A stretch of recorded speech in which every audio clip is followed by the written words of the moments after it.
Friend, sure ka na ba dito? Parang nakakatakot naman ang lugar na to. Ano ka ba, friend? Huwag kang praning dyan. Mabait tong boylet ko. Yan din ang sinabi mo sa ibang mga naging lalaki mo, no? Tapos ano nangyari? Di ba wala rin? Pare-pareho lang naman sila. Ibahin mo to. Promise ko sa'yo, dito na tayo sasakses sa buhay. Ewan ko sa'yo, friend. Hindi na nagbagong script mo dyan sa mga lalaking yan. Isa pa ha, sino bang matinong babae ang pupunta sa ganito kaliblib na lugar? Kahit nga yung tricycle driver na sinakyan natin hindi pumapasok dito. Ikaw lang ang bukod tanging babae. Grabe ka. Malawak kasi ang lupain niya dito banda, kaya medyo malayo sa mga chismosa. Diyos ko girl, iba talaga ang feeling ko sa lugar na to Wag na lang kaya tayo tumuloy. Ano ka ba naman Angel? Super lapit na ng bahay niya.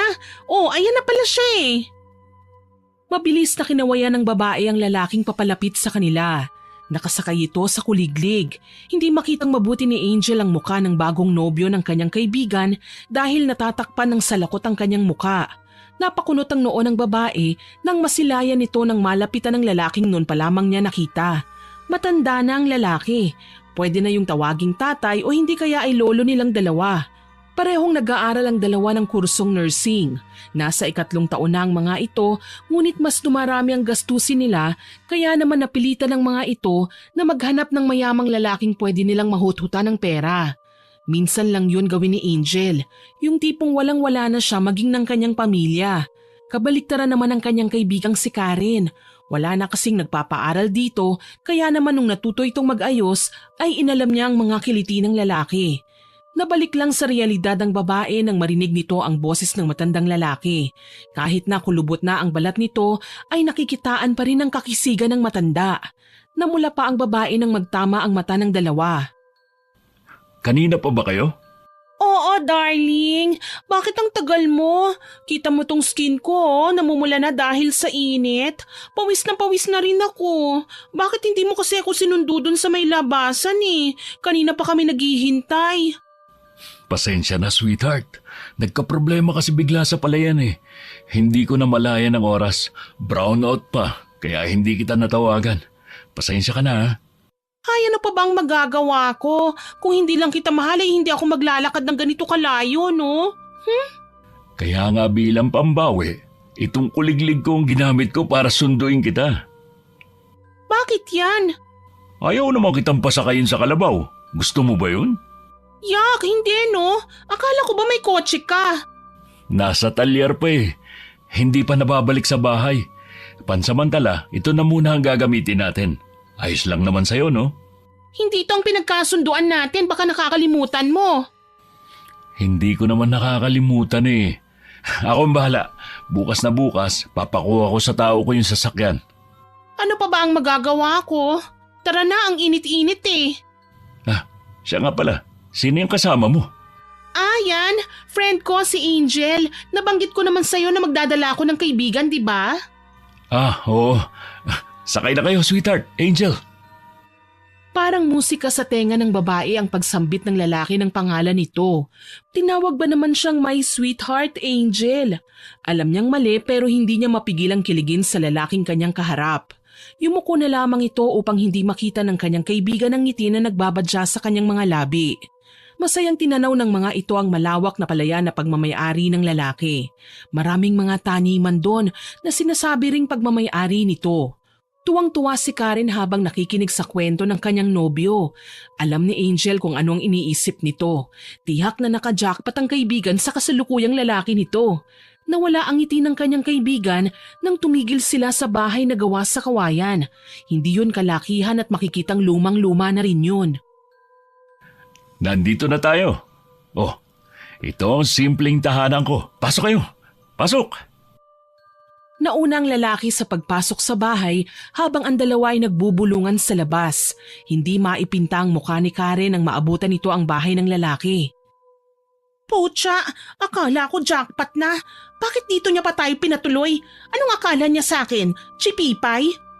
Girl, yung bunganga mo. Baka marinig ka dyan at palayasin pa tayo. Malapit ng gumabi Isa pa, malayo ang sakayan mula dito. Ayoko na ulit maglakad ng ganong kalayo Naiirita ako. Ang inaasahan ko ay sasalubungin ako ng karangyaan tapos ganito pala. Pagod na nga ako. Pangit na bahay pa ang aabutan ko. Pucha. Oh, bakit hindi pa rin kayo pumapasok? Nagpapahangin lang kami dito sa labas. Papasok din kami maya-maya. Brandon ang pangalan ko. Hindi pala ako binabanggit sa'yo nitong darling ko? Nakalimutan ko yata. Nababanggit naman niya kasi na may nobyo siya pero hindi niya sinasabi sa akin ng ilang detalye ng relasyon niyo. Mabuti naman kung ganon. Karen, my sweetheart, bakit ka naman nakasimangot? May problema ba? Kung tungkol sa sasakyan yun, patawarin mo na ako. Bukas na bukas din. Papakuha ko yun. Wala akong problema. Tara na nga sa loob. Nagugutom na ako eh. Siguraduhin mong mabubusog ako dyan sa inihanda mo Siguradong sigurado ako. Specialty ko pa naman ang niluto ko para sa inyo. 3 putahe pa yun. Adobo, ginataan, tsaka paksiw. Salamat naman at may magandang nangyari sa araw ko. Tara na sa loob. Sige. Teka, ako na magdadala ng gamit nyo, Angel, sweetheart. Hindi pinansin ni Karen ang pag-aasikaso sa kanya ng lalaki. Taas noon itong pumasok sa loob ng bahay, samantalang si Angel naman ay napayukong kinikilig na nakasunod sa matandang lalaki. Nang masulyapan niya ang kabuuan ng bahay ay hindi naman yun ganun kasama. Maganda yun, malinis. Yun ang nakikita niyang tipikal na bahay kubo sa probinsya. Namataan niyang may matandang babaeng naghahanda ng pagkain sa mesa. Kanya itong nilapitan upang batiin, ngunit hindi pa ito nakakalapit ay inismiran lang siya nito tsaka umalis. Mabuti na lamang at hindi yun napansin ng kanyang kaibigan dahil tiyak na aawayin nito ang matandang babae. Akala ko mag-isa ka lang na nakatira dito. Sino yon? Si Nana Agnes yun, kasambahay ko. Hindi ko naman kayang pagsabayin ng trabaho tsaka ang pag-aasikaso sa bahay. Kaya nandyan si Nana Agnes para tumulong sa akin. Baka mamaya niyan may relasyon na kayo ng matandang yan Kumain na kayo, Brandon, bago pa lumamig ang mga yan. Sige. Ikaw, kumain ka na ba? Sabayan mo na kami. Wag na, kayo nang mauna. Sa kusina lang ako. Tawagin mo na lang ako kung may kailangan ka. Ang sungit menopause na yan Huwag niyo na lang siyang pansinin. Matagal na siya rito. Hindi siya pala salita kaya magiging maayos naman ang panunuluyan niyo rito. Mabuti naman. Ayoko ng bungangera Nakakasira ng araw kapag ganyan. Friend, ang sabi ay hindi pala salita, hindi bingi. Naririnig ka niya, uy. Ano naman? Aba, wag mo kong irap-irapan dyan Iiwanan talaga kita dito. Subukan mo lang, girl. Nag-aaway na ba kayo? Ganito lang talaga kami mag-usap. Kapag kaming dalawa ang nag-aaway, hindi kami nagpapansinan. Ibang klase talaga kayo mga babae. Baka mamaya niyan ako naman ang ma-silent treatment nyo. Kung wala ka namang ginagawang hindi ko ikakatuwa, bakit naman ako magagalit sa'yo? Sa bagay, hindi naman ako pasaway. Alam mo yan, sweetheart.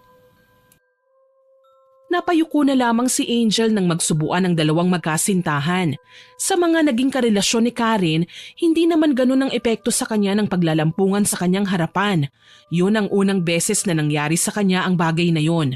Kailangan itong matigil kung anuman ang kalokohang kanyang nararamdaman dahil maling-mali ito. Kaibigan niya si Karen. Inabala na lamang ng babae ang kanyang sarili sa pagsasandok ng pagkain sa kanyang pinggan. Naramdaman pa nitong may nakatingin sa kanya. Agad nitong tinignan ang dako kung saan may nakatingin sa kanya. Muntik na itong mapasigaw nang magkatitigan sila ng matandang babae na sumilip mula sa kusina. Masarap ang luto mo Paniguradong masisira ang diet ko nito. Yan ang natutunan ko nung una akong dumating dito. Actually, sila Agnes ang nagpakain sa akin yan. Nung nagustuhan ko, agad ako nagpaturo. Gusto mo rin bang matuto? Ay, hindi mo ako maaasahan sa mga gawaing bahay. Kayo ni Angel ang magkakasundo dyan. Siya ang mahilig magluto. Talaga ba? Ano ba ang paborito mong lutuin, Angel? Sinigang ang paborito kong kainin at lutuin. Pero sabi nila masarap ako magluto ng kare-kare. Gusto kong makatikim ng luto mo minsan. Mahilig din si Agnes magluto Subukan niyo mag-usap. Marami kang matututunan sa kanya. Sige, susubukan ko. Mukhang marami naman kayong ingredients dito kaya hindi na ako mahihirapan. Friend, dahan-dahan ka sa pagkain, baka lumobo ka bigla ah. Ang sarap kasi. Ikaw kaya dyan, tikman mo lahat ng ulam. Sobrang sarap nitong manok ko.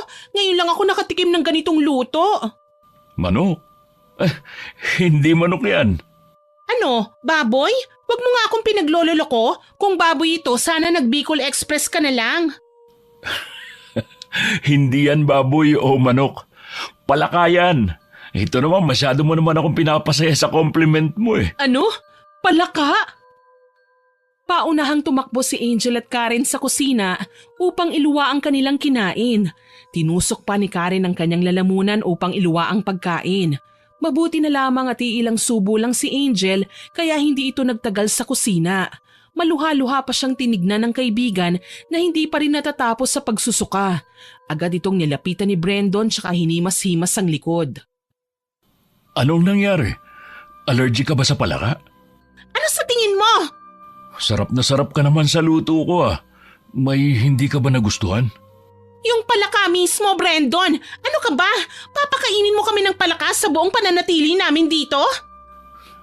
Matagal na kaming kumakain ng palaka.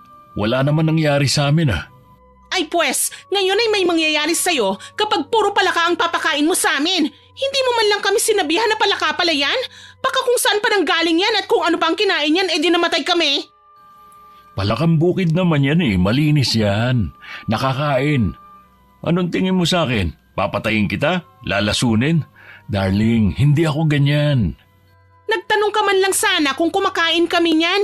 Alam mo naman na hindi kami laking probinsya. Pasensya na kung ganun. Hindi na mauulit. Magluluto na lang ako ng ibang ulam. Pasensya na kayo kung hindi nyo nagustuhan ang putahe namin dito. Mas mabuti pa nga, Nana Agnes. Pakibilisan na lang at baka nagugutom na sila. Huwag ka mag-alala sa sobrang naluto mo. Ibibigay ko kay Luis ang iba bukas. Ang iba naman, kakainin ko. Saan ang kwarto namin? Hindi na ako kakain. Baka mamaya ay palaka o kung ano na naman ang makita niyong ipakain sa amin. Samahan ko na kayo sa mga kwarto nyo. Mabuti pa, magpahinga na muna kayo. Magkakatay na lang kami ng manok. Kailangan niyong kumain. Kakatukin namin kayo kapag kakain na. Inirapan lang ni Karen ang lalaki sa sinabi nito. Hindi na ito nag-abala pang kunin ang kanyang mga dalang gamit na nagkalat sa sala. Alam ni Angel na hindi ito nagagalit-galitan pa. Hindi naman kasi nila inaasahan na papakainin sila ng palaka sa araw ding yun. Walang nakapagsabi sa mga ito na ganoon ang buhay sa probinsya. Ayaw isipin ng babae na nasa tiyan niya na ang iilang parte ng karne ng palaka. Pakiramdam tuloy nito ay parang masusuka na naman siya habang iniisip ang nangyari sa kanila. Pinigilan na lamang nito ang gusto niyang gawin at tahimik na sinundan si Brandon na kinukulit-kulit ang kaibigang patawarin na siya nito. Dinala sila ng lalaki sa tig-isang kwarto na kaagad na pinasukan ni Karen. Hindi na siya hinarap nito maging ang lalaking kumukulit sa kanya. Pasensya ka na, Angel ha. Hindi ko sinasadya. Honest mistake yan. Sa tingin ko si Karen lang ang kailangan mong kausapin. Ayos lang ako, hindi naman ako nakakain ng marami. Palalamigin ko na muna siguro ang ulo niya. Ayoko naman dagdagan pa. Gayong hindi pa nga kayo nakakaisang oras sa bahay ko. Pasensya na talaga. Sige, magpahinga ka na muna dyan. Sige, maraming salamat. Nang makapasok ang dalaga ay inilibot nito ang kanyang paningin sa loob ng kwarto. Maliit lang yun, gawa sa kawayan ng lahat, pero ang ikinatuwa ng babae ay ang bintana na nakikita ang kabuuan ng palayan. Bilog na bilog ang buwan sa langit, kaya kitang-kita nito ang mga dahong sumasayaw sa ihip ng hangin. Narinig din nito ang tunog ng mga palaka sa palayan. Napangisi si Angel sa nangyari sa kanila. Kaya naman pala mahilig kumain ng mga tao roon ng palaka dahil napakarami nito sa palayan. Tahimik ang buong lugar.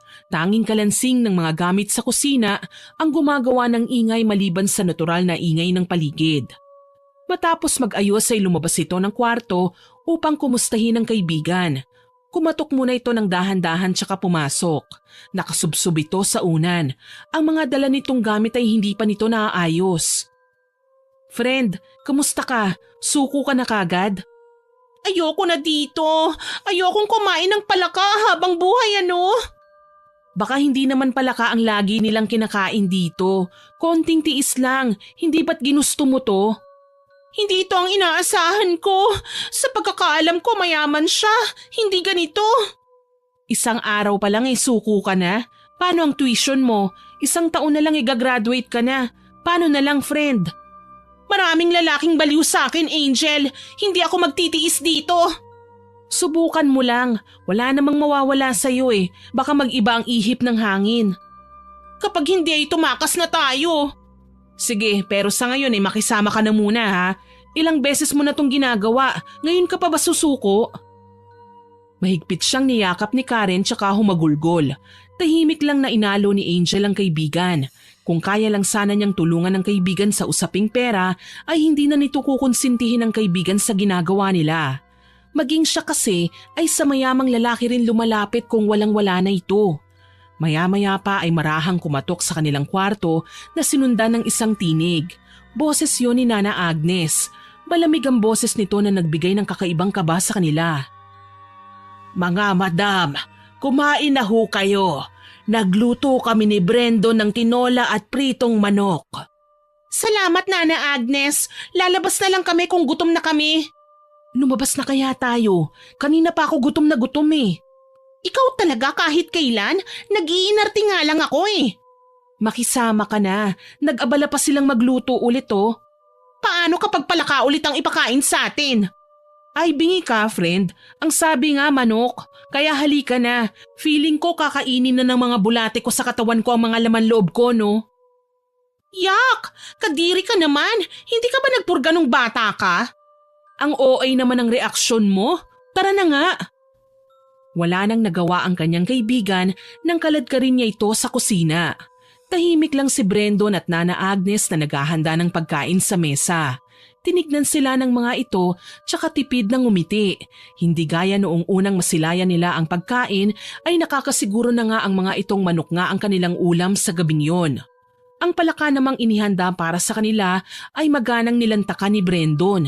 Inihiwalay na nito sa kanila yon para hindi nila makain. Hindi na pinansin ni Angel ang maganang mukha ng dalawang matanda. Gaya ng ginawa ni Karen ay pinagtuunan na lamang nito ang pansin ng kanilang kinakain. Natapos ang hapunan niyo na busog ang dalawa.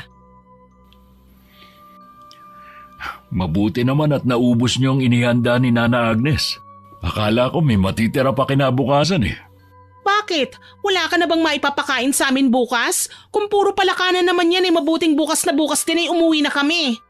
Sweetheart naman, ang sinasabi ko lang, masaya akong naubos niyo ang inihanda namin, ganun lang yun. Brendon, salamat sa inyo ni Nana Agnes ha. Busog na busog kami sa kinain namin eh. Hindi nyo na itatanong paborito ni Karen ang niluto nyo. Ikaw naman, nagpaliwanag ka pa talaga? Labas na muna ako, magpapahangin lang. Tutulungan ko muna si Nana Agnes dito, wala din kasi akong magawa eh. Kung gano'n naman pala, ako nasasama sa iyo sa labas, sweetheart. Nana Agnes, ikaw nang bahala kay Angel, ha? Tumangulang ang matanda at saka tumalikod na ang mga ito sa kanila. Hindi umiimik ang matanda habang naglilinis ang mga ito ng hapag. Si Angel nang umako na maghuhugas ng kanilang pinagkainan. Hindi na tumutol ang matanda. Nag-unat-unat ito habang hinihintay siyang matapos. Pagkatapos mag-ayos ay lalabas na sana ito upang magpahangin pero hindi na ito tumuloy dahil nakita niyang nagyayakapan ng dalawa sa labas.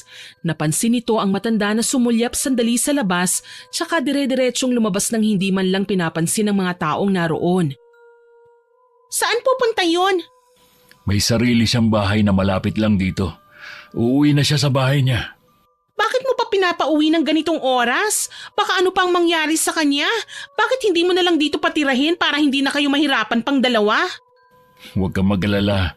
Matagal niya na itong ginagawa, kaya alam niya na ang pasikot-sikot dito. Sinundan ng tingin ni Angel ang matandang tila ba naglaho na lang na parang bula sa dilim. Hindi na nito inabala pa ang sarili sa kanyang mga napansin ng gabing yun. Kinaumagahan ay nagising na lamang si Angel dahil sa ingay sa labas ng bahay. Boses yun ng lalaki na paulit-ulit na tumatawag sa pangalan ni Brendon. Bossing! Brendon! Nana Agnes! Ano nga atin? Kanina ka pa sigaw na sigaw dyan. Bossing, Bossing, mukhang napasarap ang tulog mo ah. Hindi kita nakita sa bukid kanina. May importanteng ginagawa lang. Sus, kahit naabala ka pa, may oras ka pa rin pumunta sa bukid. Ito ang unang beses na hindi ka nakapunta dun ah. Gaano ba ka-importante yan? Lumabas si Angel sa kwarto. Naabutan niya ang kanyang kaibigan na nakabihis na at bagong ligo. Gaya ng kinaugalian na ni Karen, ay taas noo itong lumabas ng bahay. Inayos-ayos pa nito ang kanyang buhok, tsaka maharot na inaangkla nito ang kanyang kamay sa braso ni Brandon. Napailing na lamang si Angel sa ginawa ng kaibigan. Sinundan niya na lamang ito sa labas upang makisama sa mga taong naroon. Doon na nito nakitang mabuti ang pagmumukha ng lalaking kausap ng matanda. Matangkad ito, may magandang mga mata na tila ba nangungusap kung ito ay tumingin. Gwapo siya kung titignang mabuti.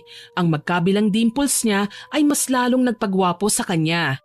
Ang problema lang, madungis ito. Hindi siya ang tipo ni Angel lalong-lalo ng kaibigan nito. Ang gusto nila ay mayayaman at malinis. Kung yumaman lang siguro ang lalaki, baka nagkandara pa ang mga ito sa kanya. Ibinalik ni Angel ang kanyang tingin sa kaibigan na noon ay halatang masyadong nagpapapansin sa mga lalaking naroon. Honey, sino yan? Si Luis. Nagtatrabaho siya sa bukid ko. Ilang taong ko na rin siyang katiwala sa mga manukang ko rito. Maaasahan yan. Naks naman, bossing. Kaya pala hindi ka pumunta sa bukid dahil lumalab life ka na. Hindi lang isa kundi dalawa pa. Ikaw naman. Anong akala mo sa akin? Manluloko? Maniwala sa'yo? Siraulo ka talaga. Ito nga pala si Karen, nobya ko. Sweetheart, si Luis. Hello, nice to meet you. Nice to meet you din, madam. Galing pumili ni bossing ah. Aba, dapat lang. Siya nga pala, pang-ilan ako sa nadalang babae ng amo mo?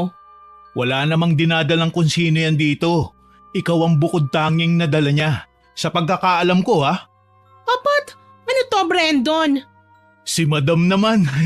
Wala namang dinadala dito si bossing. Sus at pagtatakpan mo pa? Hindi ah. Wala naman talagang dinadala si bossing na kung sino dito. Maiba nga tayo. Sino tong kasama mo? Kapatid mo? Kaibigan ko si Angel. May nobyo na yan kaya huwag ka magkakamaling manligaw sa kanya. Naku, wala pa nga basag ka na agad, Luis. Hanip naman yung babae mo, bossing. Mapanakit. Nagsasabi lang ako ng totoo. Masyadong mataas ang standard niyang kaibigan ko, no? Gaano ba kataas? Nang masungkit ko naman. Halakhakan ng mga kalalakihan ang nangibabaw sa tahimik na umagang yon. Paunahan sa pag-irap ang dalawang babae na naroon dahil pagalingan ng mga lalaki ng kanilang mga hirit. Matapos magbiruan ay napagdesisyonan na lamang ng mga ito na magpunta sa palayan. Alam ni Angel na malawak na ang sakop ng mga lupain ni Brandon. Papasok pa lamang ng hasyendang yun ay nakikitaan na ng iba't ibang pananim ngunit hindi nito akalain na may ikalalaki pa pala yun. Swerte ang kanyang kaibigan ngunit tila hindi nito nagustuhan ang paglibot sa palayan ng mga oras na yon. Malapit na ba tayo sa sinasabi mong kubo? Ang layo-layo na ng nilakad natin. Ang lawak-lawak ng palayan. Napakainit eh. Malawak talaga tong palayan ko. Ilang ektarya din ang pagmamayari ng pamilya namin pero ayaw nila magtrabaho dito. Nakitaan ko ng potensyal ang lupa. Kaya naman, yung ilang lupain na pagmamayari ng ibang magsasaka na malapit dito, binili ko na rin. Sayang din kasi at hindi naman nila tinataniman ang mga gulay o prutas. Ibang klase ka talaga, bossing.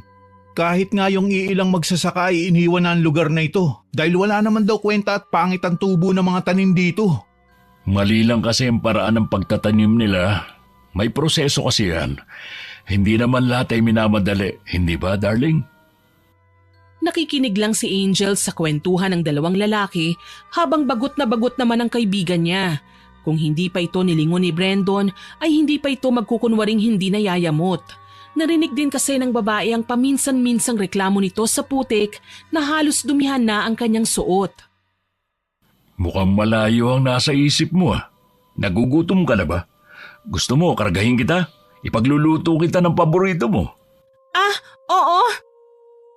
Napairap na lamang si Angel nang marinig niya ang tanong na yun mula kay Brandon. Sa isip ni Angel ay hindi dapat ganun ang maging reaksyon niya, ngunit iba ang gustong iparating ng puso nito. May kukonting kirot at inggit itong nararamdaman. Habang naglalakad sa pilapil ng palayan ay bigla na lamang itong nakatapak ng malambot na bagay na gumagalaw. Nang tignan niya ito ay halos magtatalo nito sa katitili. Ay, palaka! Palaka! Ayoko ng palaka! Palaka, ilayo niyo sa akin yan! Sus, ang arte mo naman. Ang sarap niyan lalo na kung adobo sa gata. E di ikaw ang kumain, walang nagbabawal sa'yo, no? Bakit ayaw mo sa palaka? Bakit gusto mo ng palaka? Dahil masarap to. O baka dahil kamukha mo sila? Kokak! Kokak! Dahil sa inis ay pinagtatampal ni Angel si Luis na nang-aasar sa kanya. Kahit gaano kalakas ang pagtampal nito sa kanya ay tinawanan lamang siya ng lalaki. Ganun ang naging tagpo sa araw na yon. Kung hindi lang siya tinawag ni Brandon upang utusan ay hindi ito titigil sa pang-aasar sa kanya. Mukhang nagkakamabutihan kayo ni Luisa. Yak, manahimik ka nga dyan. Yamot na yamot nga ako dun sa kanya eh. Walang tigil sa pangungulit. Diyan yan nagsisimula. Nakuha ka ba ni Miguel dahil dyan? Angel ang pangalan mo pero demonyo yung bunganga mo. Bakit Karen? Natatakot ka bang marinig ni Brandon at iwan ka niya bigla? Huwag mo akong simulan, Angel. Nagbibiro lang naman ako eh. Ikaw naman napakaseryoso mo. Kapag nagka-leche-leche ko dito dahil sa bunganga mo, dadalhin talaga kita sa kangkungan. Tinawanan lang nito si Karen na nakabusangot ang muka habang nagtitipa sa kanyang hawak na cellphone. Napaismid si Angel. Kung hindi ang bunganga niya ang magpapahama kay Karen, ay tiyak ang babae na mismo ang lalaglag sa kanyang sarili. Paniguradong kinakamusta nito ang nobyong si Miguel sa lungsod. Matagal-tagal nang magkasintahan si Karen at ang lalaki. Walang alam si Miguel sa ginagawa ng nobya. Ang alam lang nito ay magbabakasyon sila sa kamag-anak nila sa probinsya. Siyempre, kasabwat na si Angel sa panlulokong yon. Bakit ba kasi hindi mo nalang hiwalayan niyang si Miguel? Mayaman naman si Brendo, no? Kayang-kaya kanyang bilhin. Kahit gaano pa kayaman ang lalaking yon, kung hindi naman siya si Miguel ay wag na lang. Alam mo naman kung anong pinunta natin dito. Pwes ayusin mo ang kalokohang to, Karen. Alam kong diring-diri ka na sa lugar na ito pero paano naman ako, hindi ba? Ibang pinag-usapan natin kaya sana naman tubarin mo kung anong napagkasunduan. Naghahanap lang ako ng tamang tiyempo. Hindi ko naman mabibiglang hututan siya ng pera.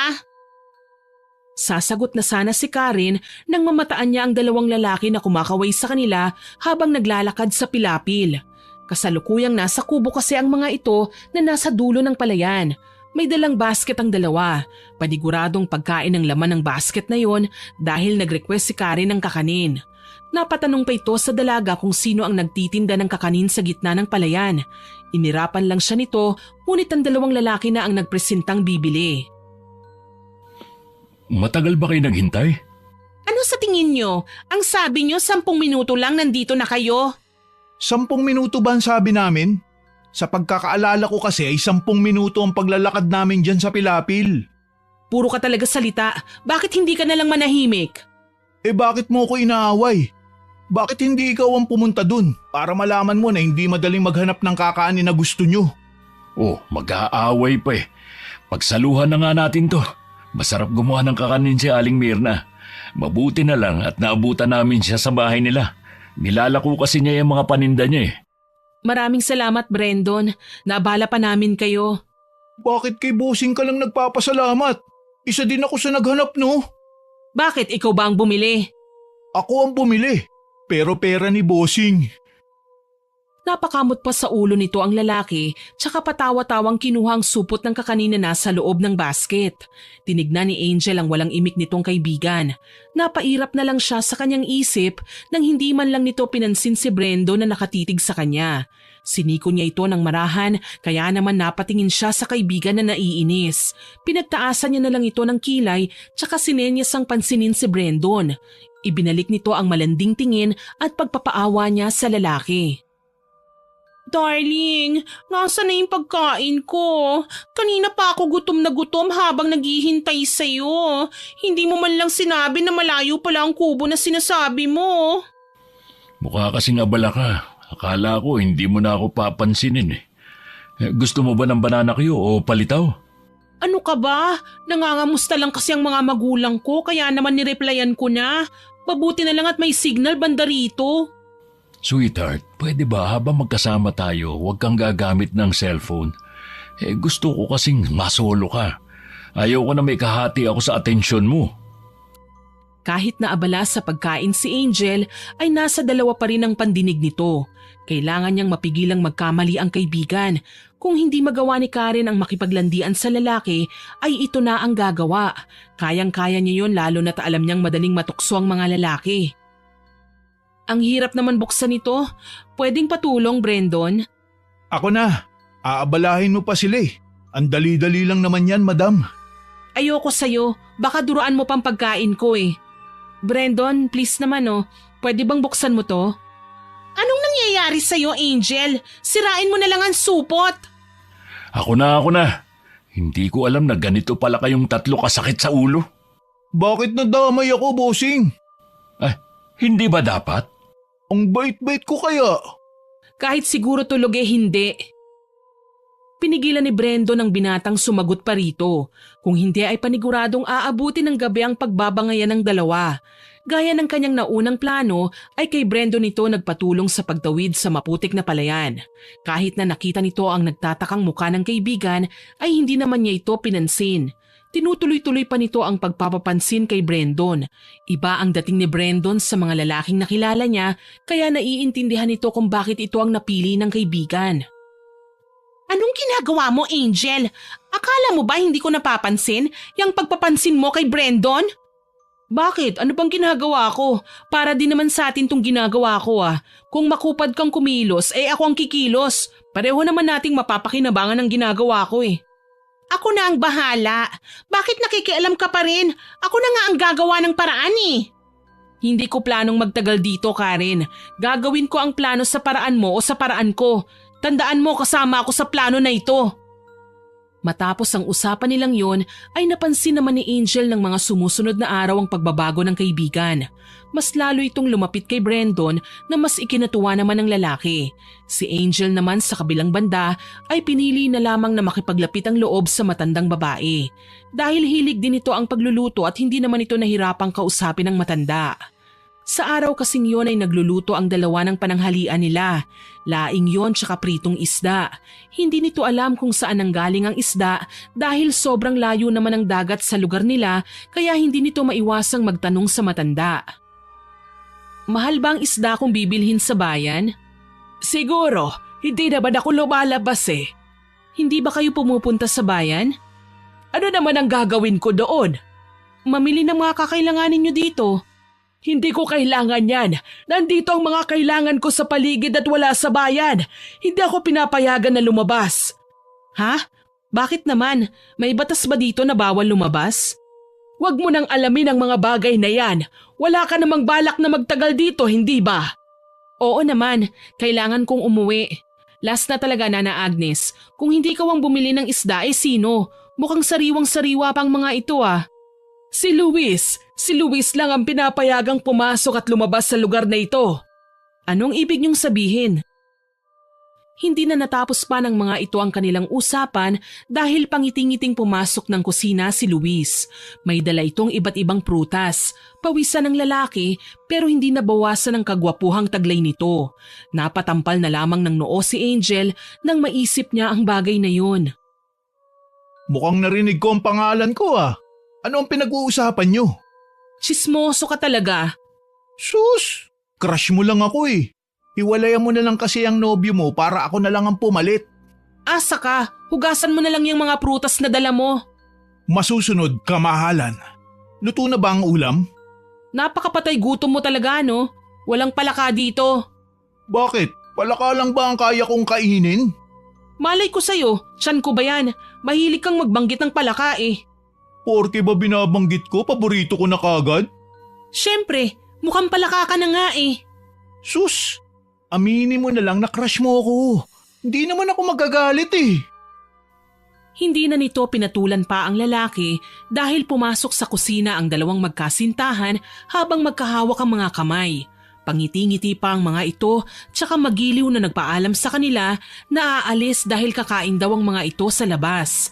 Nagkibit-balikat na lamang ang tatlong natira sa bahay. Napaismid si Angel habang tinatanaw ang papalayong bulto ng kaibigan. Agad nitong nakuha ang ibig sabihin ni Karen mula sa kinikilos nito. Ayaw niyang maagaw sa kanya si Brandon. Makasarili ang babae pero tuwang-tuwa si Angel sa ginagawa ng kaibigan. Mukhang tayo ang mabubusog sa ulam na to ah. Tamang-tama. Matagal na rin akong hindi nakakakain ng isda.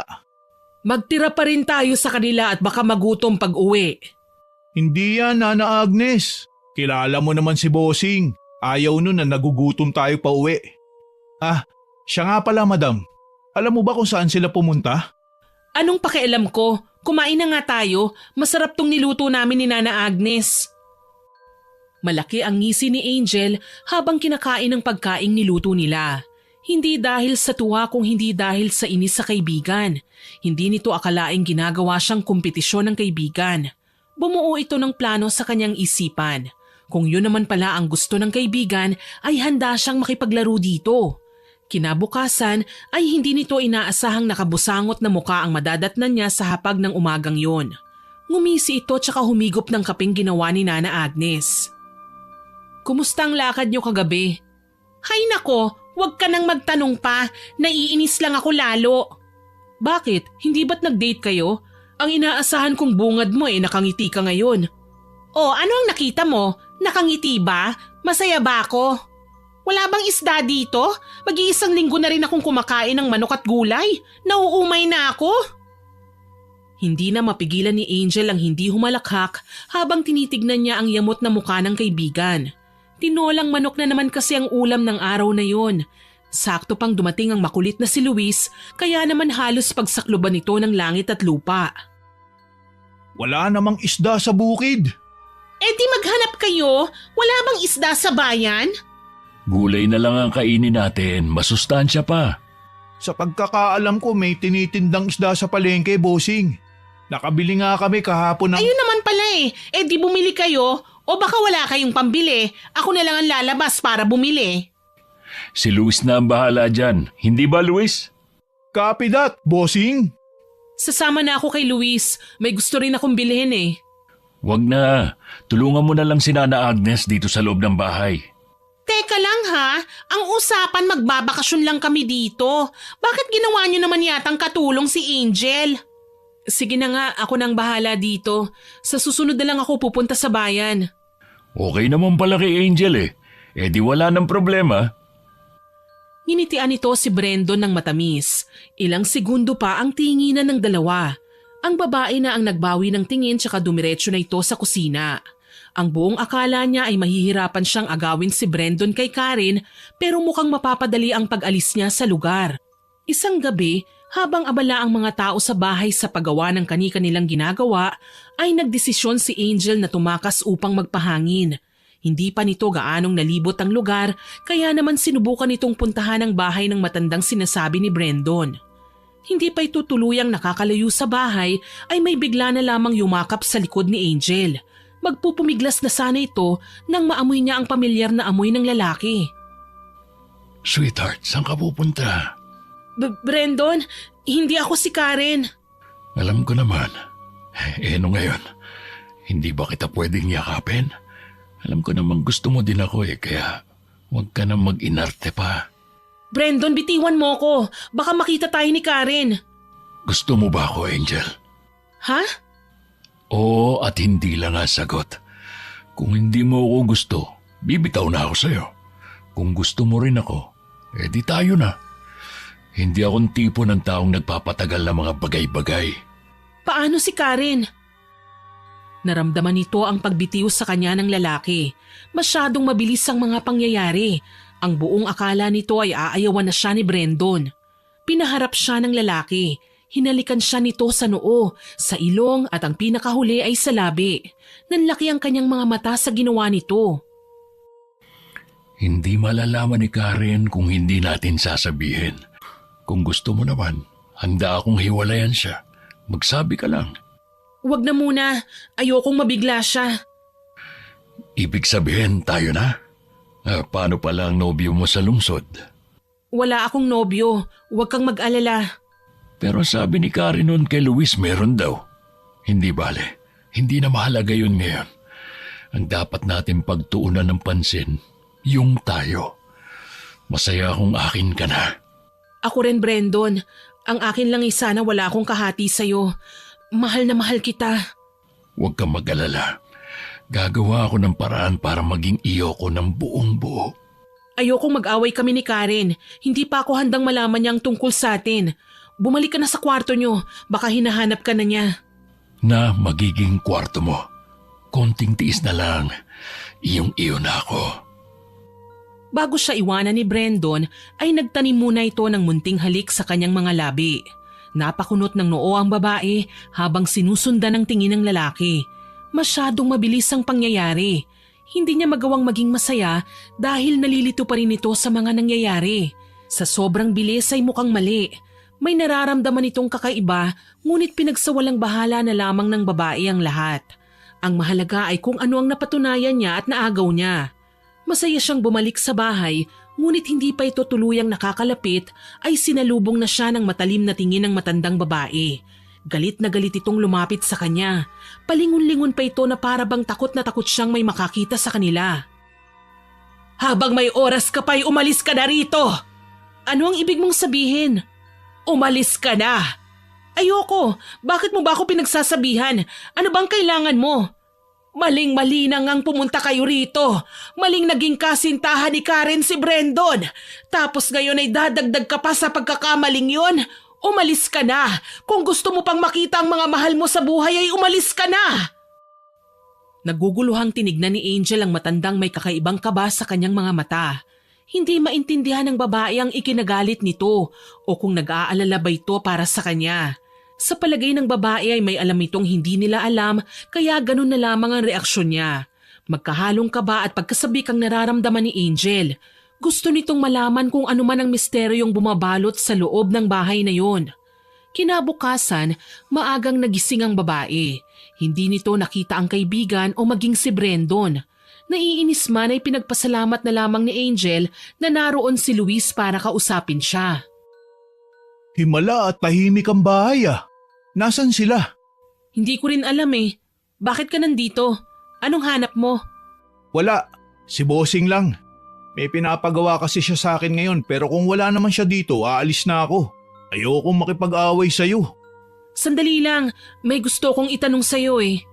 Oo, single ako. Walang sabit. Ikaw lang ang laman ng puso't isip. Boom! Kilig! Ha? Hindi kita maintindihan. May iba nga tayo. Gaano katagal mo nang kakilala si Nana Agnes at Brandon? Ang random mo naman magtanong. Hindi mo pa pinansin ang banat ko ah. Sagutin mo na lang. Teka, mga ilang taon na rin kasi ako dito. Kaibigan kasi ng tatay ko si Bossing kaya nakapagtrabaho ako rito. Sa pagkakaalam ko kay Nana Agnes, simula noon pa man ay dito na siya nakatira. So, nasa na mga magulang ni Brandon? Wala ba siyang mga kapatid?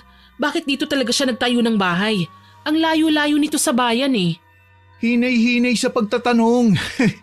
Mukhang interesado ka sa buhay nila. Gusto ko lang malaman kung anong klaseng taong mapapangsawa ng kaibigan ko. Ayoko naman siyang mapunta sa maling tao, ano? Sa bagay may punto ka. Actually, wala naman akong alam talaga sa buhay ni Bossing eh. Ayokong makailam pero sa pagkakaalam ko, maganda na ang buhay nila sa lungsod. Mayaman, marami pang negosyo. Sa katunayan nga, doktor ang kapatid na babae ni Bossing. Bali, 3 silang magkakapatid. Pangalawa si Bossing. Yung panganay nila nasa ibang bansa na. May apo na nga yun eh. Kung mayaman naman pala sila, bakit nandito si Brandon? Bakit? Anong problema sa pagiging magsasaka? Mayaman naman siya. Siya nga ang pinakamayaman dito. Lokohin mo na ang lelang mo, wag lang ako. Pinapalakas mo pa yung amo mo eh. Nakita mo naman yata kung gaano kalawak ang taniman ng palay, maging ng mga gulay dito. May mga manok panabong din siya na milyon din ang halaga. Mas tahimik dito sa bukid, kumikita ka. Nakakakain ka kahit walang perang nilalabas dahil maraming tanim dito sa paligid. Wala ba siyang bisyo, babae, sugal, pinagbabawal na gamot? Hindi ko naman obligasyon pang alamin ang mga bagay na yan eh. Nagtatrabaho lang ako sa bukid niya. Ang suplado mo naman, bakit hindi mo na lang kasi sagutin ang tanong ko eh? Kung ako na lang kasi sanang sagutin mo eh. Nandidiring tinignan ni Angel ang lalaki ng harap-harapan. Hindi niya kayang magpanggap pa sa lalaki. Wala na siyang kailangan pa rito, kaya naman malakas ang loob niyang tarayan ng lalaki. Nakarinig ang mga ito ng ingay mula sa kanilang likuran. Nang lingunin nila yon ay agad nagtama ang mata ni Brandon at Angel. Kumunot pa ang noo ng lalaki na para bang hindi nito nagustuhan ang kanyang narinig ng mga sandaling yon. Kasama niya si Karen na nakaangkla pa sa kanyang braso. Mukhang seryoso usapan niyo. OMG! Kayo na ba? Bakit hindi mo sinabi kaagad? Isyo ka ha, nag-uusap lang kami ng buhay dito sa bukid. Kaya nga, dapat nga itong si Karen ang makarinig nun eh. Dahil nagsasama na naman kayo ni Bossing. Bukid lang ba talaga ang pinag-uusapan niyo? Oo naman, Bossing. Ano ba dapat? Ewan ko. Baka nagliligawan na kayo dyan. Umami na kasi kayo. Tayo-tayo lang naman ang nandito eh. Ngumisi si Karen sa kanya. Alam na alam nitong nangaasar lang ang kaibigan niya dahil alam na nito ang pinaplano niyang pag-agaw kay Brandon. Ang hindi alam ng babae ay nakuha na niya ito nang hindi niya alam. Mabuti na lamang na mataan niya ang matandang katulong na maraming dala kaya agad niya itong nilapitan upang tulungan. Tulungan ko na po kayo dyan. Mukhang marami kayong lulutuin ah. Nakabili kami ng isda. May gulay din na nakuha sa taniman. Marami tayong lulutuin ngayon. Ano po ang gagawin ko dito sa isda? Hugasan mo tsaka kaliskisan. Magsisigang tayo. Ayos! Sinigang! My favorite! Tumulong ka din dyan. Hindi ka hari dito para pagsilbihan ano? Masusunod, mahal na Reyna. Hindi na pinansin pa ng babae ang kakaibang tingin na pinukol sa kanya ni Brandon. Kung ano man ang gusto nitong sabihin ay wala na siyang pakialam pa sa mga oras na yun. Hindi naman nagtagal ay natapos din naman nila kagad ang kanilang niluto dahil sa marami ang nagtulong-tulong para magluto. Maghuhugas na sana ito ng mga ginamit nila sa pagluluto nang hilahin siya bigla ng kaibigan tsaka binulungan. Mamaya na yan. Mag-usap muna tayo, dali. Ano naman ang pag-uusapan natin? Bakit madaling-madali ka? Siyempre ayokong may makarinig sa pag-uusapan natin. Dali na! Ano ba ang pag-uusapan natin? Hindi ba't sinabi kong 2 linggo lang tayo rito? Oo, bakit? May problema ba? Kung gusto mong maunang umuwi ay hindi kita pipigilan. Nalaman ko kasing sobrang yaman ni Brandon. Kailangang mapasa akin ang kayamanan niya. Kaya gagawin ko ang lahat para makuha ko yon. Akala ko ba huhututan mo lang siya ng pera para sa tuition fee mo? Palay nang lumalapit sa manok. Alam kong malaki na ang makukuha natin kung sakaling manghingi ako. Pero friend, pera na ito. Hindi pipitsuging lalaki ang nahanap ko. Ano? Anong masasabi mo? Sasamahan na lang kita dito. Baka mapano ka pa. Sana makuha mo kagad yan bago ang enrollment natin. Hindi mo yata ako naiintindihan eh. Ang sinasabi ko sa'yo ay pakakasalan ko na si Brandon. Pipikutin. Naririnig mo bang sinasabi mo? Oo, pinag-isipan kong mabuti ito. Bakit pa ako mag-aaral kung may handa namang buhayin ako, hindi ba? Teka, paano si Miguel? Yan nga ang dahilan kung bakit nagdesisyon akong magpabuntis na lang. Nakipag-break siya sa akin dahil may nakilala daw siyang babae o whatever. Kesa naman magpa-broken hearted ako, mas mabuting pagtuunan ko na lang ng pansin ng ginto, hindi ba? Baka naguguluhan ka lang, huwag ka namang padalos-dalos. Alam ko ang ginagawa ko, kaya ikaw, itigil mo na yung ginagawa mo kay Brandon. Nakikita kita, alam kong inaakit mo siya. Tinignan niyang mabuti ang kaibigan kung nagbibiro ba ito.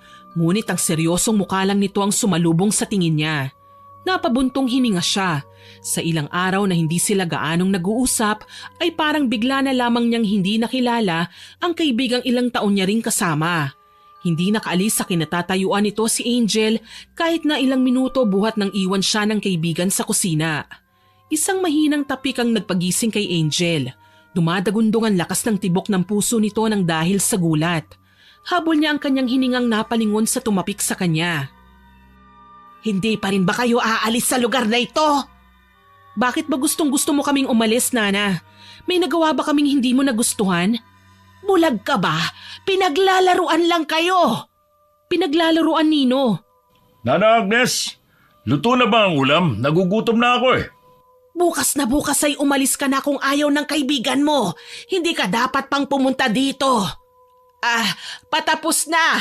Magsasandok na ako ng kanin, Brandon. Ibinalik ng matanda ang matalim na tingin nito sa kanya na para bang napakalaki ng kasalanang ginawa nito. Kung nagsabi lang sana ito sa kanya ng dahilan ay baka sumagi pa sa kanyang isipan na umalis na nga sa lugar na yon. Sa kasalukuyan kasi ay marami pa itong kailangang gawin. Isa na doon ay kung paano tuluyang makamkam ang buong yaman ng lalaking papalapit sa kanya. Anong pinag-uusapan niyo ni Nana Agnes kanina? Wala naman. Hindi naman mahalaga yun eh. Kumusta ang lakad niyo kanina? Bakit hindi mo sagutin ang tanong ko? Ano ang sinabi sa iyo ni Nana Agnes? Nagtanong lang ako sa kanya tungkol sa mga isda, kung saan niya nabibili, kasi hindi ko naman siya nakitang lumalabas ng hasyende. Ano ang sinabi niya sa iyo? Wala siyang sinabi. Ayaw niya nga akong sagutin eh. O ikaw, ano naman ang nangyari sa inyo? Mukhang tuwang-tuwa si Karen ah. Naikwento ko lang sa kanya ang tungkol sa pamilya ko. Gusto kasi niya makita ang mga kamag-anak ko eh. Oh, bakit naman nalungkot ka? Ipapakilala naman kita sa kanila eh. Bibisita mga yun dito sa susunod na araw. Anong sasabihin mo? Kaibigan ng nobya mo o kabit mo mismo? Ang bunganga mo. Baka may makarinig sa'yo. Bakit Brandon? Natatakot ka na bang malaman ni Karen? Nang hindi ito makasagot ay inismira na lamang siya ng dalaga. Hindi na ito nagulat pa kung malaman niyang mas pinili nito ang kaibigan kesa sa kanya. Ganun naman kasi palagi kaya naman kahit na alam na nito ang totoo ay may parte sa kanya na gustong angkinin si Brandon. Lumabas na lamang ito sa kusina papuntang balkonahin ng bahay kung saan naabutan niyang nag-uusap si Luis at Karen. Naniniwala ka ba sa barang? Barang? Ano yun? Hindi ko pa naririnig ang salitang yan. Yung parang may ginagawang orasyon sa'yo. Minsan makakaramdam ka ng pananakit ng katawan kahit wala ka namang ginagawa. Ibig sabihin may gustong manakit sa'yo. Naniniwala ba kayo sa mga ganyan? Anong petsa na? Wala nang ganyan. Turo sa akin ng lolo at lola ko sa tuhod, kung pakiramdam mo ay kinukulam ka, kumuha ka lang daw ng asin, tubig, kandila sa kaplanggana. Pagkatapos patakam mo lang daw ng kandila ang planggana na may tubig. Kung may larawan ka daw na makikita sa planggana, ibig sabihin ay kinukulam ka. Ang babaw naman ng explanation mo. At least alam mo nang gagawin kung sakaling barangin ka. Kung totoo man yan ay wala ka namang sinabing pangontra. Ay, girl, nandyan ka na pala. Kinakarir mo na ang pagiging katulong ha? Kawawa naman kasi si Nana Agnes kung hahayaan ko lang siyang maglutong mag-isa. Kakain na. Sinundan nila ang tahimik na si Brandon. Noong nando na sila sa hapag ay napansin nitong may nakahanda ng pagkain. Maganang kumain ng mga ito dahil sa bagong lutong ulam. Tuwang-tuwa si Karen dahil sa loob ng ilang araw nila sa lugar na yon ay ngayon pa lamang sila makakakain ng isda. Naunang natapos kumain si Angel. Wala siya sa mood dahil sa sinabi ng lalaki sa kanya. Hindi niya maintindihan ang sarili kung bakit ganun na lamang ang pagnanais nitong manatili sa buhay ng lalaki. Pumunta ito sa hardin na hindi na gaanong naaalagaan. Nakahanap ito ng punong masisilungan. Ilang minuto siyang nakahiga doon. Tanging ang huni ng ibon ang kanyang narinig sa paligid. Napamulat ito ng mata nang marinig niya ang marahang boses. Wala itong narinig na mga yapak kaya nagulat itong may tao pala sa kanyang harapan. Pwede ba tayong mag-usap? Ang buong akala niyang pag-uusap lang ay napunta sa isang bagay na pagsisisihan niya ng lubos. Saksi ang mga bulaklak sa hardin sa matamis na kasalanang nagawa nilang dalawa. Ang buong akala niya ay walang makakaalam ng kataksilang ginawa niya, ngunit nagulat na lamang ito nang bigla niyang maramdamang may humila sa kanyang buhok habang nagluluto. Aray! Aray! Ano ba? Ahas kang babae ka? Matapos ang lahat ay aahasin mo ang boyfriend ko? Anong ibig mong sabihin? Huwag ka nang magmaang-maangan pa. Akala mo ba hindi ko alam na may nangyari sa inyo? Ahas ka! Ahas! Hindi ko siya inahas sa'yo, Karen. Nagmamahalan kami ni Brandon. Nagmamahalan? Pwe, Alam kong gusto mong makuha ang lahat ng yaman niya. Ayaw mo talagang maghati tayo dahil gusto mo talagang angkinin ang lahat. Sakim ka, Angel. Sobrang sakim mo. Hindi mo naiintindihan, Karen. Iba ito. Ibang-iba ito. Iba si Brandon sa mga lalaking nakarelasyon ko. Wala akong pakialam sa yaman niya. Siya lang ang kailangan ko. Hindi kita maintindihan, Angel. Huwag kang magpanggap na ang linis-linis mo. Ikaw nga ang nagturo sa akin na gamitin ng mga lalaki para sa pera nila. Sinabihan na kita noon, hindi ba? Minahal ko ang dati kong nobyo pero anong sabi mo? Hindi ako mabubuhay sa kanya at pinaniwalaan naman kita. Kasi mahirap lang siya, Karen. Alam kong gagawin mo ang lahat para magsama kayo pero paano ka? Paano ang buhay na pinangarap mo noon? Walang-wala ka, Karen. Hindi kayo magtatagal ng lalaking yun. Kaya pala ngayon ay inaagaw mo kung ano ang akin. Dahil ano? Dahil mayaman si Brandon? Ahas ka talaga? Lahat ng meron ako ay para din sa'yo. Anong nangyari ngayon sa inyo ni Miguel? Pinaniwalaan mo ba ako noon nang sabihin ko sa'yong lolokohin ka lang ng lalaking yun?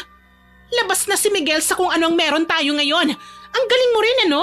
Sinabihan na kita pero inahas mo pa rin? Napalunok si Angel ng laway dahil sa kakaibang kaba na kanyang naramdaman. Paano niya nasabing mahal niya ang lalaki? Naalala niyang humanga ito noon sa angking kakisigan niya pero wala naman siyang balak na mahalin ang lalaki. Pera lang ang habol nila dito noon pa man. Hindi niya maintindihan kung bakit napunta sila sa punto na mag-aaway ang mga ito ng dahil sa isang lalaki. Yon ang unang beses na nangyari yon sa dinami-dami nilang nagawang kagaya ng bagay na yon. Hindi ito makasagot sa kanyang kaibigan. Tinitigan niya itong mabuti. Napakunot ang kanyang noo. Dumadagundong ang boses ng matandang babae nang sumigaw ito sa kanila. Tumigil na kayo! Walang silbi ang paghagawan nyo sa lalaki! Walang panalo! Pareho kayong talo! Wala akong pakialam sa kung ano man ang sasabihin ng matandang kagaya mo. Labas ka sa problema namin! Umalis ka nga! Nakakatuwa ano?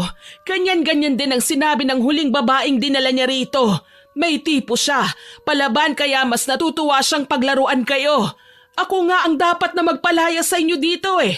Bakit? Sino ka ba? Ano ka ba sa buhay ni Brandon? Bakit? Sino ka ba? Katulong ka lang naman ah. Ako ang mahal niya. Nakakatuwa kayo pareho. Hindi kita maintindihan, Nana Agnes. Ang sinabi niya ay si Karen lang ang unang babaeng dinala niya rito. Yan ba ang sinabi niya sa'yo? Ay, oo nga pala.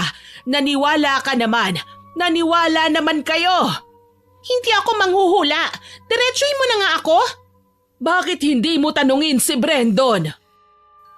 Napangisi pa ang matandang babae bago niya iwan ang mga ito.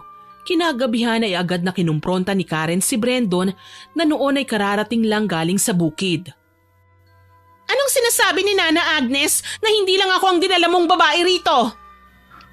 Ikaw naman, huwag ka nga nagpapapaniwala kay Agnes. Matanda na yun kung ano-ano na mga sinasabi. Baka nga may relasyon kayo eh. Ilang taon lang siya. Ilang taon lang ang agwat nyo kaya wag mo akong pinaglololoko. Sabihin mo sa akin ang totoo. May ibang babae ka ba? Malakas na nagdabog si Brandon at nagmumumura. Nabigla ang mga ito nang biglang nabasag ang basong hawak nito. Tinawag nito ang pangalan ni Nana Agnes tsaka lumabas ng bahay. Tahimik na sumunod ang matandang babae rito tsaka naglaho sila sa kawalan. Nang makaalis ang mga ito, pumasok na sila sa kani-kanilang kwarto na walang imikan. Kinabukasan, wala siyang nadatnang almusal maging ang matandang babae na abalang nag-aayos ng hapag. Si Angel na lamang ang nagkusang magluto ng kanilang almusal. Magandang umaga! Uy, bakit ang tahimik ng bahay? Nasaan si Nana Agnes? Malay ko, baka nagtanan na yun. May asim pa pala si Nana Agnes? Ikaw ang mas nakakakilala sa kanya. Kayo ang matagal na magkasama eh. Hindi naman lumalabas ng bahay si Nana Agnes eh. Bakit ba hindi mo alam? Ang dami mong hindi alam sa lugar na to ah. Hindi ko naman buhay yan eh. Gaya ng sabi ko ay magsasaka lang ako rito. Akin lahat ng trabaho sa bukid. Sa tingin mo ba may oras pa ako mga alam sa buhay ng iba? Sinamantala ni Angel na walang tao sa bahay kaya naisipan niyang ayain ang lalaki papuntang bayan. Matagal na siyang hindi nakakalabas sa lugar. Sigurado naman itong hindi siya mapapagalitan kung sakaling malaman ni Brandon na lumabas ito. May alam ka ba na ilang impormasyon sa lugar na to? Paulit-ulit naman tayo, madam eh. Wala nga. Kung anong sinabi ko sa'yo ay yun na yun. Ano ba yan? Paano kung masamang tao na pala ang amo mo? Di pati ikaw nadamay dahil wala kang alam. Huwag ka nga mag-isip ng ganyan. Teka nga, sigurado ka na ba sa desisyon mo? Baka mahuli tayo ni Bossing. Ayaw ko mawalan ng trabaho. Hindi ka naman tatanggalin yan sa trabaho dahil lang gusto kong lumabas ng bahay. Bakit ba ako ang kinakabahan sa paglabas mo? Ang praning mo naman, hindi naman tayo magtatagal eh. Isa pa, hindi ako preso, bakit naman ako pagbabawalang lumabas?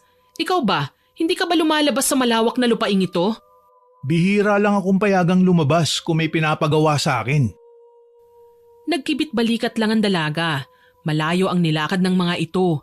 Hindi nila ginamit ang sasakyan ng lalaki dahil ayaw nilang mahuli kahit na wala naman silang ginagawang masama. Nang makalabas ng tuluyan ay doon na lamang siya nakahinga ng maluwag.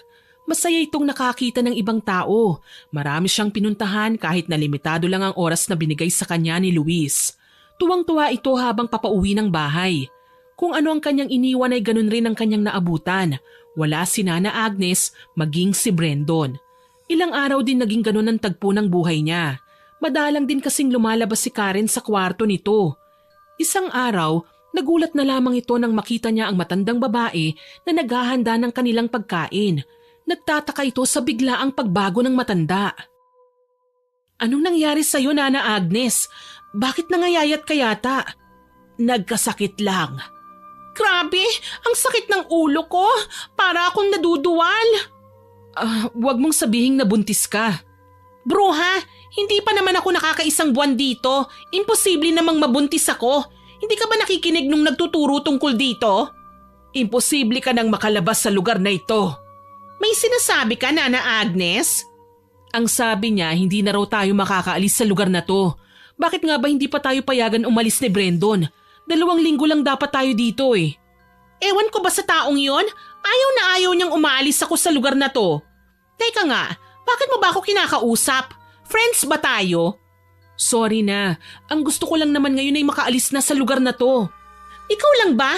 Gusto ko na ring umalis. Pero kung buntis nga ako, tiyak na matutuwa si Brendon. Napalingon ang mga babaeng naroon nang makarinig sila ng malakas na pagbukas ng pinto kasunod ng pagkalaglag ng mga gamit. Buntis ka? Buntis ka! Sa wakas may tagapagmana na ako! Hindi pa ako handa maging nanay. Ayokong maging losyang. Nag-aaral pa ako. O bakit mo pa kailangan mag-aral? Nandito na lahat sa bukid. Hindi mo na kailangan pa magutom. Hindi lang naman pagkain ang mahalaga eh. Ayokong mabulok dito sa bukid. Ayokong pumangit. Naiintindihan mo ba ako? Anong gusto mong mangyari? Ang umalis na. Gusto kong magtapos ng pag-aaral. Hindi ako handang iluwal ang batang ito. Karen, kahit na anong mangyari, wag na wag mong ipalalaglag ang bata. Akong bahala sa pag-aaral mo. Akin ang bata. Bakit ba gustong-gusto mong magkaanak? Pwede namang ipalaglag to pagkatapos gumawa na lang ng bago. Mamili ka. Bubuhayin mo ang bata o aalis kang walang buhay sa lugar na ito? Pinagbabantaan mo ba ako? Hindi. Pinagsasabihan lang kita. Sa oras na may galawin ka sa katawan mo, nang hindi ko pinahihintulutan, alam mo na ang mangyayari. Nakaramdam ng kaba si Angel sa narinig nito mula kay Brendon. Alam nitong kay Karen niya sinabi yon, ngunit para na ring banta sa kanya ang sinabi nito.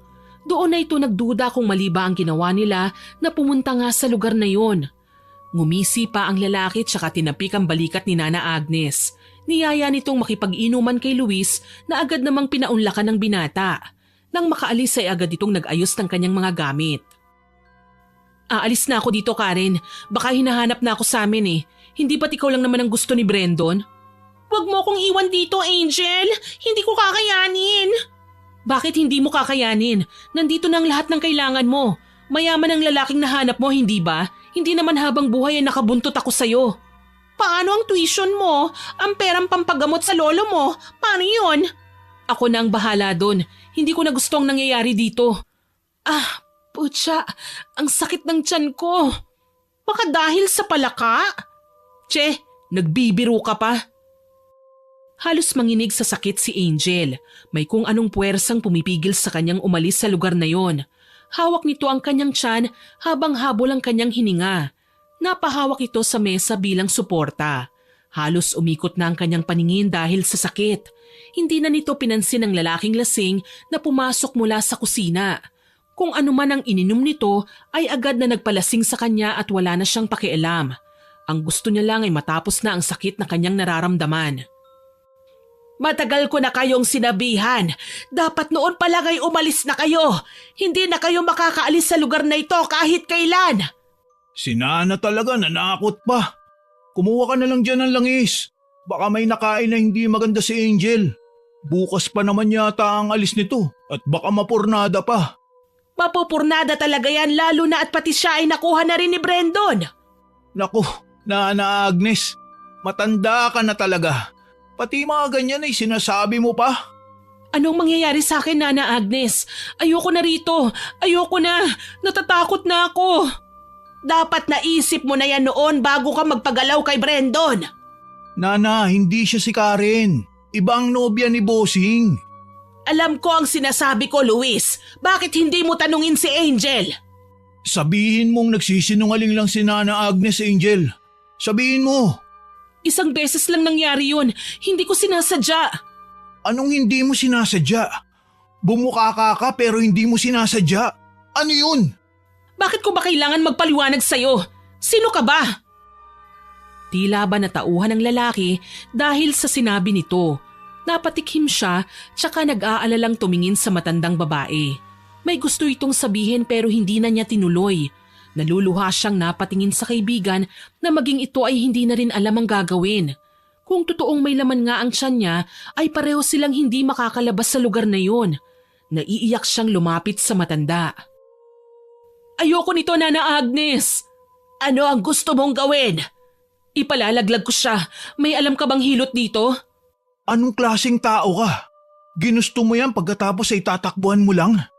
Gawa siya mula sa isang kasalanan. Hindi na dapat pang mabuhay ang sanggol na ito. Mas masahol ka pa sa hayop, Angel. Sabihin mo na ang gusto mong sabihin, pero hindi ko hahayaang mabuhay siya sa mundong ito. Mas pipiliin kong mabuhay na sinisingil ang konsensya kesa naman makita kong nahihirapan ang sanggol na ito. Pag-isipan mong mabuti, Angel. Kaya siyang buhayin ni Brandon. Naguguluhan ka lang. Galit. Pag-isipan mo yang mabuti. Kahit na anong pigil ni Luis ay buo na ang desisyon ng dalaga. Kailangan niyang maipalaglag ang bata sa lalong madaling panahon. Hanggat hindi yun alam ni Brandon ay makakaalis pa siya sa lugar na yun. Dahil sa pagpupumilit niya sa matandang babae ay wala na itong ginawa kundi ang sumuko. Tinanong pa nito kung gusto ni Karen na ipalaglag ngunit agad na tumanggi ang babae. Kung ano man ang rason ng kaibigan ay wala itong pakialam sa mga oras na yon. Kailangan niya munang iligtas ang kanyang sarili. Bilisan mo, Angel, habang wala pa si Brandon. Alam kong gusto mo akong tulungan, Nana Agnes. Ang ipinagtataka ko lang kung bakit parang noon pa man ay gusto mo na kaming umalis dito. Hindi basta-basta ang pinasok nyo. Madaling pumasok pero mahirap lumabas. Mamaya ko na ipapaliwanag sa'yo. Palingon-lingon pa ito sa paligid tsaka mahigpit na hinigit nito ang kamay ng dalaga. Dinala siya ng matandang babae sa isang hindi pamilyar na daan. Pumasok ito sa gubat ngunit wala itong makitang daan. Sinabi ng matandang nakarating na sila ngunit walang makitang bahay o kubo ang babae. Masyadong madilim ang lugar na yon. Wala siya halos makita. Anong sinasabi mong nandito na tayo? Sumunod ka na lang. Huwag kang gagawa ng ingay. Maraming halamang natatabunan ng kanilang pinasukan. Namangha si Angel sa kanyang nakita.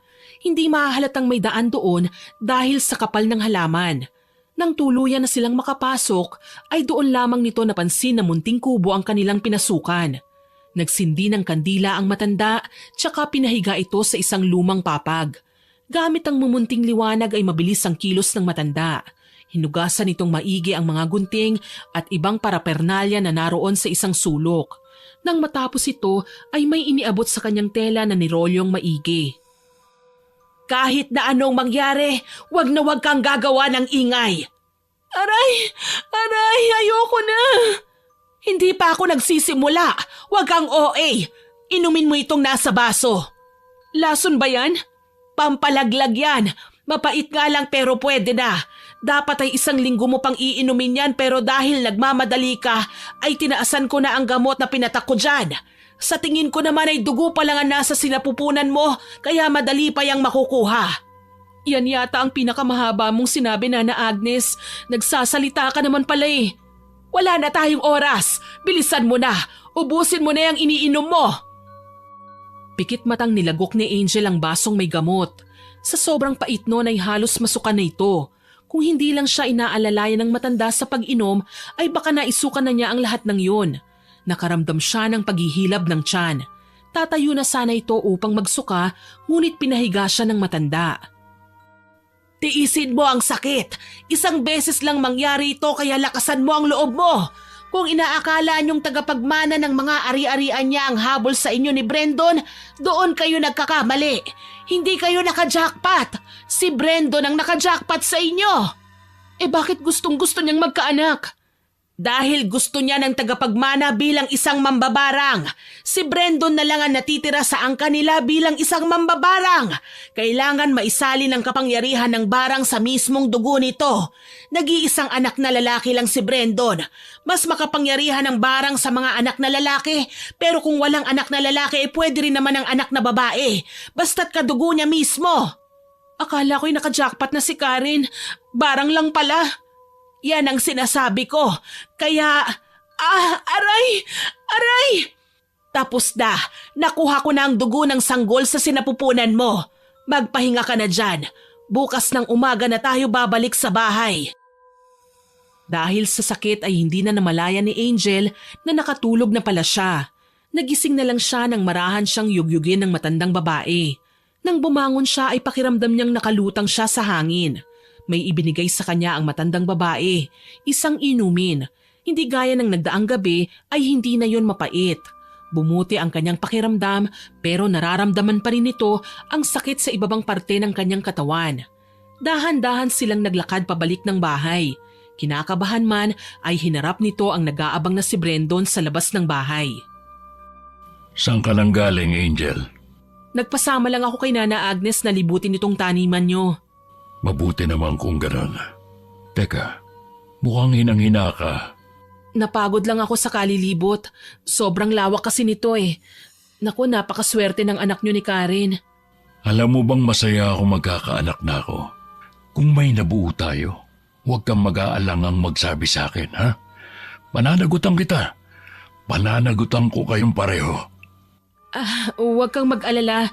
1 beses lang nangyari yon. Alam kong walang mabubuo. Ganun ba? Sige. Teka, narinig ko kay Luis aalis ka na daw. Bakit? Kasi kasi hinahanap na ako sa amin. Mahigit 2 linggo na kasi. Pwede naman yata akong umalis, ano? Oo naman. Basta't nandito si Karen at ang magiging anak namin, walang problema. Tipid nitong nginitian ng lalaki at pilit na naglakad papasok ng bahay. Nakakuha siya ng tiyempo. Napapayag na niyang lalaki. Kung nalaman siguro nitong magkakaanak din sila, ay paniguradong hindi siya makakaalis sa lugar na yon. Kinausap niya ang matandang babae na bukas din ay aalis na siya. Nagpatulong din siya kay Luis. Huli niyang kinausap ang kaibigang may pag-aalangan ng muka. Aalis na ako mamaya. Iiwan mo na talaga ako? Hindi na ba magbabago ang isip mo? Pasensya ka na, may naghihintay na pamilya sa akin eh. Anong nangyari sa'yo? May tagus ka. Gamitin mo na muna itong pasador ko. Salamat. Ubus na kasi ang napkin ko eh. Hindi ko na kayo nabilhan ng napkin. Hindi na rin naman kasi magagamit ni Karen yon. Hindi ba, sweetheart? Oo. Pwede bang iwan mo muna kami ni Angel? Mag-uusap lang kami. Oo naman, walang problema. Nang makaalis ang lalaki, ay doon na nagsimulang humagulgol si Angel. Niyakap niya ng mahigpit ang kaibigan. Babalikan niya ito kahit na ano ang mangyari. Babalikan kita. Pangako mo sa aking hinding-hindi mo sasabihin kay Brendon ang nangyari. Ayokong mapahamak ang buhay mo. Hindi ko rin alam kung anong gagawin niya sa akin kung sakaling malaman niyang nangyari sa anak niya. Hintayin mo ko rito. Itatakas kita. Hihintayin kita, Angel. Hindi na natulog pa si Angel ng gabing yon. Hinintay niyang dumating ang madaling araw tsaka umalis. Hinang-hina ang babaeng sumakay sa kotse. Gumising ang mga kasama nito sa bahay ng umaga ring yon upang tanawin siyang paalis. Nilapitan siya ng matanda at saka iniabot ang bag na may lamang gamit nito. Binulungan siya nitong dumiretso sa kaibigan niyang albularyo.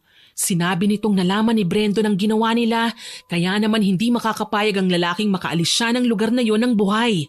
Nagtaasan ng balahibo ng dalaga dahil sa takot. Mahigpit na ibinilin ng matanda na kahit na anong mangyari ay huwag itong magpapahalatang may nalaman. Kumaway pa ang mga ito sa kanya habang nakangiting tumatanaw sa balkonahin nito. Pilit ang ngiting ibinalik niya sa kanila. Nang mapaandar ni Luis ang sasakyan ay agad niya itong pinabilisan. Wala na bang ikabibilis pa ito, Luis? Bakit ba nagmamadali ka? Makakaalis ka naman ng buhay sa lugar na ito eh. Sana nga ay mabuhay pa ako. Anong pinagsasabi mo? Pumunta tayo sa Sitio Yawan. May naghihintay sa akin doon. Kahit na nalilito ang lalaki, ay sinunod na lamang nito ang sinabi niya. Gaya ng sabi ng matandang babae, ay may sumundo sa kanyang isang may edad na lalaki. Hindi ito nagkakalayo sa edad ni Brendon. Tipid siya nitong tinanguhan tsaka kinuha ang mga gamit nito at inalalayan. Nagbili ng matandang lalaki kay Luis na sabihing nakatawid na ito. Pinagmasdang mabuti ni Angel ang lalaking tila naging sunod-sunuran sa matandang lalaki. Umalis itong tulala. Gabi na nang makarating si Angel sa tinutuluyan nito. Nabigla pa siya nang makita niyang naroon ang matandang babae. Inaapoy siya ng lagnat kaya hindi pa siya pwedeng umalis sa lugar na yon. Salamat sa tulong mo, Jose. Kumusta na ang pakiramdam mo, Angel? Inaapoy ako kanina ng lagnat pero ngayon medyo maayos na rin ang pakiramdam ko, Nana Agnes. Normal yan sa mga nagpapalaglag. Sana lang ay hindi ka maimpeksyon sa mga ginamit ko para matanggal ang bata sa sinapupunan mo. Maging malakas ka, Angel. Kailangan mong maiuwi si Karen. Nana Agnes, anong ginagawa mo dito? Akala ko po ba hindi kayo nakakalabas ng bahay? Luis, akala ko ay... Akala mo ay makokontrol ako ni Mang Jose gaya ng pagkontrol niya sa ibang tauhan ni Brendon, hindi ba? Huwag po kayong mag-alala, Nana.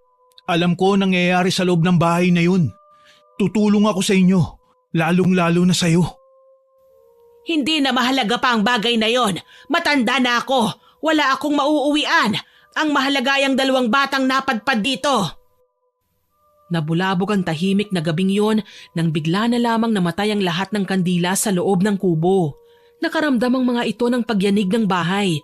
Agad na kumilos ang matandang lalaki tsaka nag-usal ng kakaibang dasal. Ang napakalaking kandila na nasa altar ang tanging nakasinding kandila. Malakas man ang pagyanig ay hindi nagpatinag ang matanda.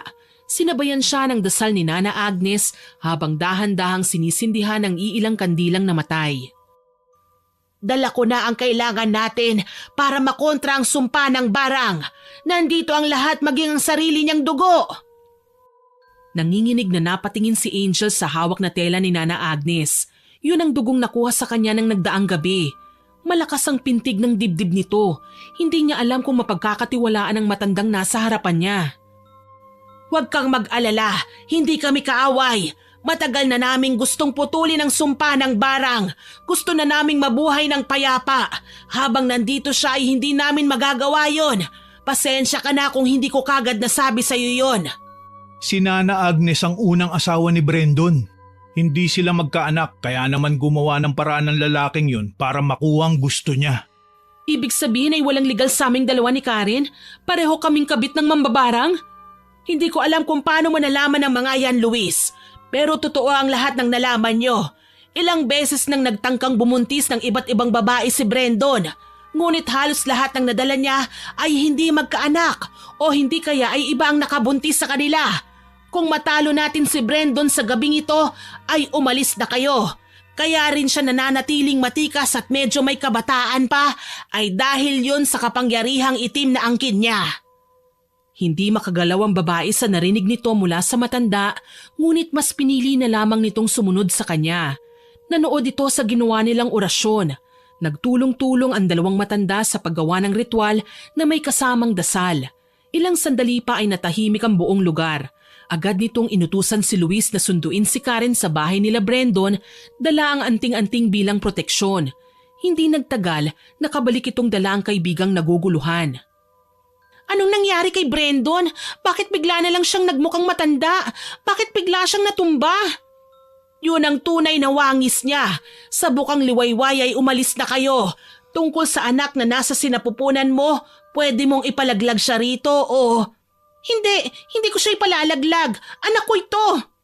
Sige, ako na ang bahalang magpadala ng pera para dyan. Para sa lahat ng gagastusin. Ayokong manganib pa ang buhay niyo. Dumating ang bukang liwayway at nagsimula ng bumiyahe ang dalawa. Tahimik nilang binaybay ang kahabaan ng palayang minsang pagmamayari ni Brandon. Tinignan ni Angel ang kaibigang hawak ang kanyang tiyan. Kung naging matapang lang sana si Angel ay baka ganun din ang ginawa niya. Ngunit hindi pa ito handa sa responsibilidad. Tama nang samahan na lang niya ang kaibigan. Tama na ang pagkakamaling nagawa nila. Gamit ang pera at kayamanang binigay ni Nana Agnes ay nagsimula muli ang dalawa sa buhay na tinahak nila. Nagpatuloy sa pag-aaral si Angel samantalang nagdesisyon si Karen na alagaan ang anak habang nagnenegosyo. Marami silang natutunan at isa na dito ay ang huwag magsamantala ng lalaki at pag-interesan ng yaman na meron sila. Sana po ay nagustuhan niyo ang ibinahagi kong kwento. Ngayon naman, oras na para sa ating shoutout. Shoutout po kina Ma'am Alisa Suwalog, Mark Tana, Mary Jane Suwalog, Renz Lalien, Trisha Mariel Suwalog at JP Suwalog. Hello din po kina Ma'am Rizalina Angeles at sa mga anak niyang sina Aris, RR Ronron, Cedrix at Ardru. Kay Ma'am Maria Girly Piloton, kay Ma'am Grace Sementera na lagi pong nag-heart sa mga comment niya. Kay Ma'am Sara Sahorda, shoutout din po kay Sean Abanco at sa mga anak niyang sina Alwin, Denver at Sean Isaac at sa asawa niyang si Darwin Abanco. Kay Gemma Jane Gaugano at sa asawa niyang si Judin Garmay at sa anak niyang si James Skyler Garmay, kay Ma'am Emma Bufete at kay Rhea at Jason Agor, kay Ma'am Monet Rivera at kay Alvin Odiamar na avid listener daw po natin at pampatulog niyang stories natin. Pati na raw po ang malaanghel ko raw pong boses. Nako, salamat po sa papuri ninyo, ma'am. Kay Ma'am Natividad Toliba, sa mga pamilya Estanyol, De Guzman, Rayoso, Ambrosio, Morada, Garino at Kakalda. Hello po sa inyong lahat. Shoutout din po kay Amanda Joyce Page from Angeles City, kay Jocelyn Gores, sa Cooper family pati na kay JR at May from San Rafael, Bulacan, kay Chris Lawrence Villanueva at sa asawa niyang si Ronald Belsa Bahado at anak niyang si Adrian Bahado. Kay Josil Oblad, kay Ma'am Rowena Melchor, kay Ma'am Jennifer Juan at kay Kuya Potsky na nag-congratulate po sa atin dahil na-reach na natin ang 50,000 subscribers. Kay Ma'am Gerlin Picache, kay Ma'am Marilyn Aure, kay Moises Cabase from Batangas City, kay Catherine Bolivar, kay Robbie de la Cruz, kay Ma'am Perlin Tuba, kay Ja Encila, kay Fe Gallinera, kay Ma'am Josefina Fuelias, kay Ma'am Victoria Caingles, at sa mga regular listeners po natin kagaya nila Ate Aya at sa anak niyang si Katniss na masipag daw pong mag-aral habang nakikinig sa stories natin. Kay JD Bicol, kay Ma'am Angelina Ignacio, kay Hiramini, kay Ma'am Raquel Hasigawa at sa husband niyang si Mitsuru, kay Ma'am Estela da Silva at sa mga kamag-anak niya at sa Cabral family, kay Cherry Mukbang ASMR, kay Ma'am Mea Espiritu, kay Kel Rodis at sa buo niyang pamilya. Happy listening po sa inyo dyan.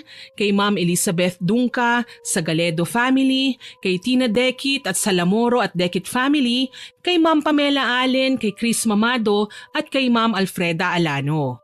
Maraming salamat po sa mga nakinig at nag-comment.